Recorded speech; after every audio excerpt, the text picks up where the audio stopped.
الذي أبدى الأفلاك والأرضين والصلاة والسلام على من كان نبيا وآدم بين الماء والطين أما بعد فأعوذ بالله من الشيطان الرجيم بسم الله الرحمن الرحيم قل هل يستوي الذين يعلمون والذين لا يعلمون آمنت بالله صدق الله العظيم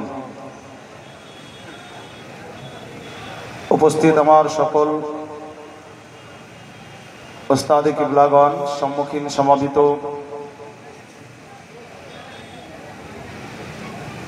শ্রদ্ধাভাজন ওলামায়ে কেরাম, দূর দূরান্ত থেকে আগত গোলামানে মুস্তাফা, আসসালামু আলাইকুম ওয়া রাহমাতুল্লাহ। तमाम तारीफ ও প্রশংসা মহান আল্লাহ তাআলার জন্য, যিনি এক ও অদ্বিতীয়। আসুন আরো একবার সে মহান আল্লাহ তাআলার প্রশংসা করি, সবাই একবার আওয়াজ দিয়ে পড়ি আলহামদুলিল্লাহ। অতঃপর অসংখ্য দরুদ ও সালাম বর্ষিত হোক নবী আকরাম নূরে মুজাসসাম নবী মুস্তাফা মুহাম্মদুর রাসূলুল্লাহ সাল্লাল্লাহু তাআলা আলাইহি ওয়াসাল্লামের উপর। সবাই মহব্বতে পড়ুন আল্লাহুম্মা আমিন। মুআজ্জাজ মুহতারাম, পবিত্র কালামে পাক হতে যে আয়াতে মুকদ্দাসা আমি তেলাওয়াত করলাম, পূর্ণ আয়াতে কারিমা নয়, বরং একটি আয়াতে কারিমার একটি অংশ তেলাওয়াত করেছি, টুকরো। আল্লাহ পাক রব্বে কায়নাত বলেন, কুল হাল ইয়াস্তাবিল লাযীনা ইয়ালামুনা ওয়াল লাযীনা লা ইয়ালামুন। হাবিব আপনি বলুন, ইলিমওয়ালা আর বেইলিম তারা কি সমান? একটু আগে শুনলেন, দেখলেন, খাতমে বুখারীর অনুষ্ঠান হলো।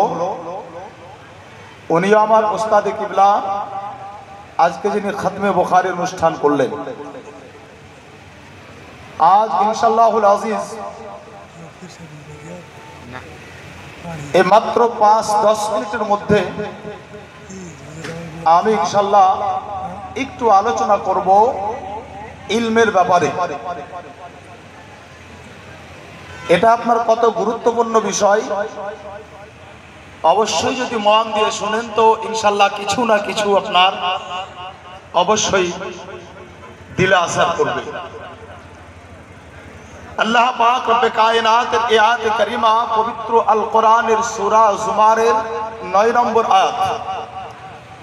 এই আয়াতে কারিমার যদি তাফসীর দেখেন তো এই আয়াতে কারিমার তাফসীর করতে গিয়ে লেখা হয়েছে, আল্লামা ইমাম গাজ্জালী আলাইহির রহমাত একটি কিতাব ইহউল উলুমের আপনার হাওয়ালা দিয়ে এবং তাফসীরে কাবিরের হাওয়ালায় कि আল্লাহ পাক রব্বে কায়নাত অগণিত নবী রাসূল দুনিয়াতে পাঠিয়েছেন বিরাদার, তার মধ্যে আপনার একজন পয়গম্বর, সবাই নাম জানেন হযরতে সুলাইমান আলাইহিস সালাম।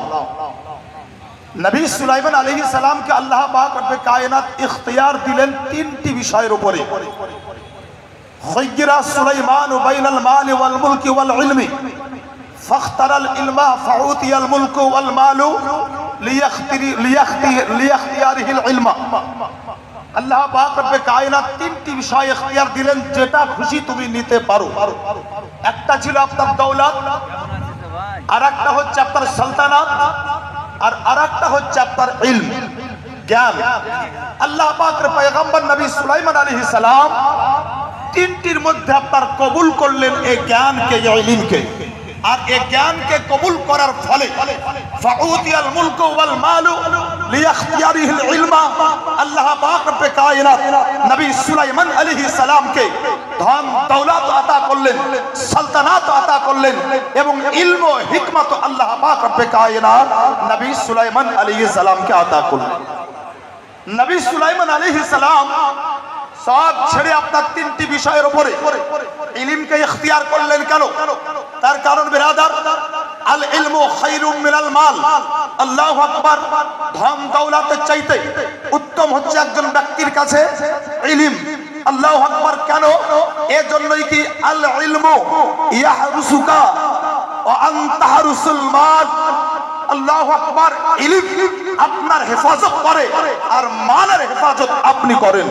যার জন্য বিরাদার, একজন ব্যক্তির নিকটে ধন দৌলতের চাইতে ইলম হচ্ছে আপনার বড়।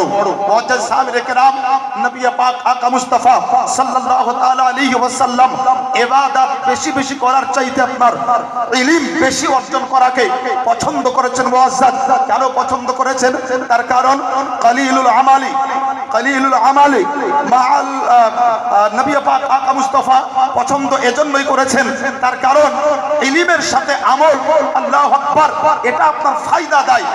আর ইলমের সঙ্গে আমল, আল্লাহু আকবার, এটা ফায়দা দেয় না। মুআজ্জাজ মুহতারাম, একটু আগে খাতমে বুখারী হলো। মুআজ্জাজ মুহতারাম, টাইমের দিকে লক্ষ্য রেখে আপনার একটু আগে বাড়ি।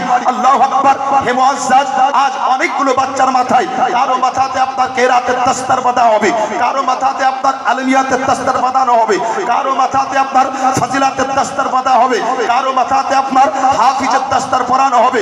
আল্লাহু আকবার। বেরাদার, এটা এমনি এমনি আপনার হয়ে যায় নাই। এই ইলম অর্জন করার জন্য আল্লাহু আকবার বড় মেহনত করতে হয়। আর যে ব্যক্তি ইলম অর্জন করার জন্য মেহনত মুশাক্কাত করে আপনার, আল্লাহু আকবার, নবী কায়নাতের নবী বলেন আল্লাহ পাক রব্বে কায়নাত তার জন্য জান্নাতের একটা রাস্তাকে আপনার উন্মুক্ত করে দেয়।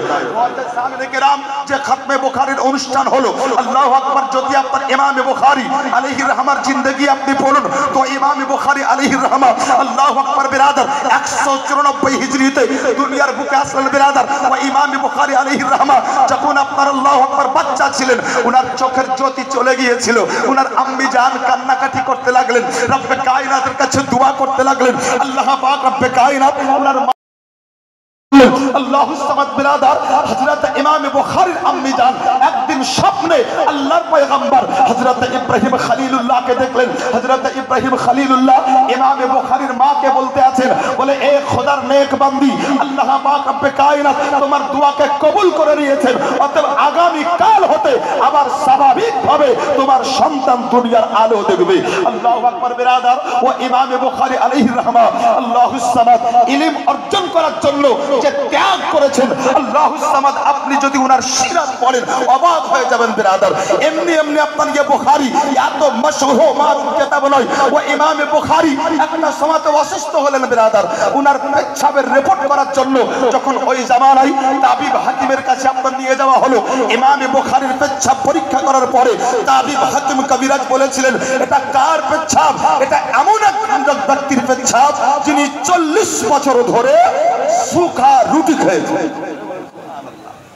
সুবহানাল্লাহ, সুবহানাল্লাহ, নারে তাকবীর, নারে রিসালাত, মাসলাকে আলা হযরত মুআজ্জাজ মুহতারাম ইমাম বুখারী আলাইহির রহমা, আল্লাহু আকবার, উনি বললেন ডাক্তার তাবিব হাকিম ঠিক বলেছেন, এর জন্যই কি আমি 40 বছর লাগাতার তরকারি বিহীন রুটি খেয়ে যাচ্ছি।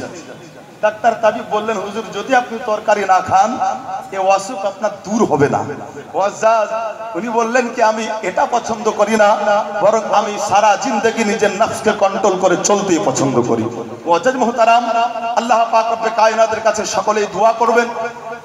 আজ যে সমস্ত ছেলেদের মাথায় দস্তার পরানো হবে, যেন ওনারা আগামী দিনে গিয়ে আল্লাহু আকবার দ্বীনের খিদমত বেশি বেশি করে করতে পারেন। টাইমের দিকে লক্ষ্য রেখে আপনার আগে বাড়তে পারলাম না। মাশাআল্লাহ, শুধুমাত্র আপনার অংশগ্রহণ এটাই আমাদের জন্য বিরাট ব্যাপার। তার কারণ এই স্টেজ আপনার সবার নয়। আসসালামু আলাইকুম ওয়া রাহমাতুল্লাহ।